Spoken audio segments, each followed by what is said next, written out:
السلام عليكم ورحمة الله وبركاته. الحمد لله الذي هدانا للإسلام وما كنا لنهتدي لولا أن هدانا الله. وأصلي وأسلم على خاتم الأنبياء والمرسلين سيدنا محمد وعلى آله وصحبه ومن تبع بهدي إلى يوم الدين. أما بعد. walaalyaal waxaan jeclahay maanta inaan idin la wadaago kelmad aan ugu talagalay inay u noqoto bilowgii kalimaad oo runtii aan jeclahay inaan idinla wadaago.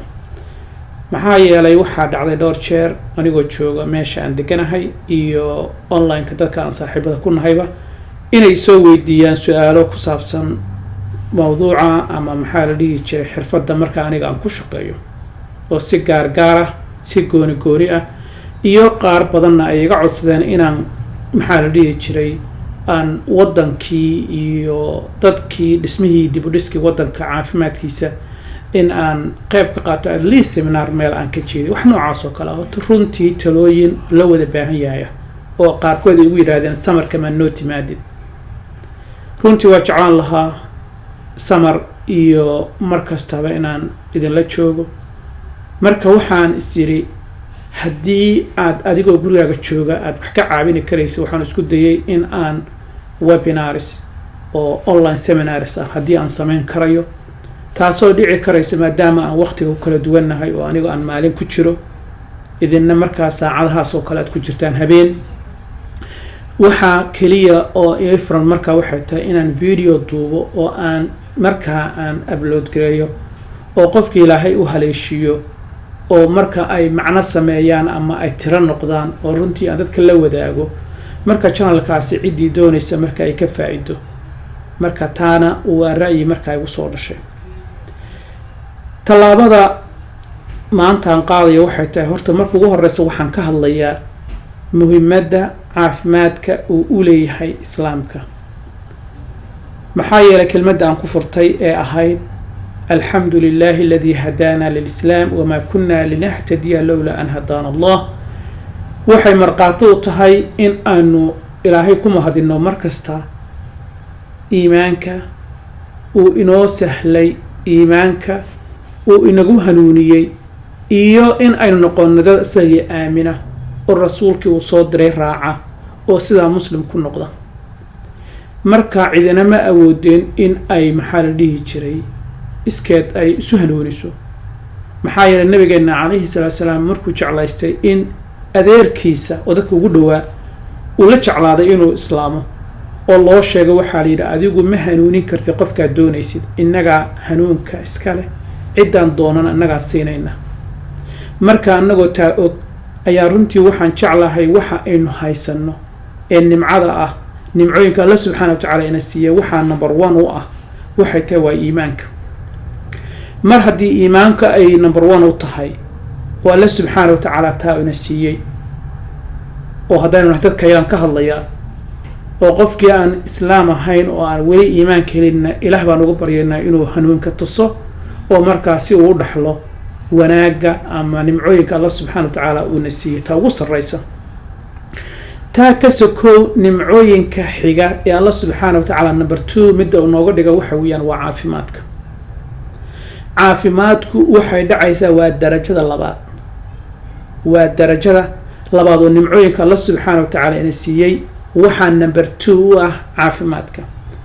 oo qofka caafimaadka marka uu helo alla subxaana wa tacaala uu siiyo fayoobid iyo badqabid caafimaad qabid oo xagga jirka ah iyo xagga maskaxdaba ah alxamdulilah qofkaasi wuxuu awood u helayaa inuu rabbiga abuurtana u caabudo adduunkanna ugu noolaado oo istiqlaaf iyo isticmaar uu sameeyo oo uu dego oo khaliifo uu u noqdo oo uu camiro ku noolaado ku guursado dego reer ku yeesho oo adduunka u camiro.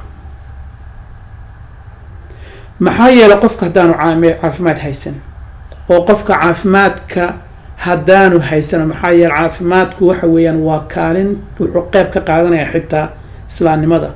maxaa yeelay marka hore qofku waxaa shuruudaha ka mid ah qofka muslimka ah inuu qof yahay qof fayow oo aan waalayn taasoo imaanaysa marka xagga caafimaadka maskaxda.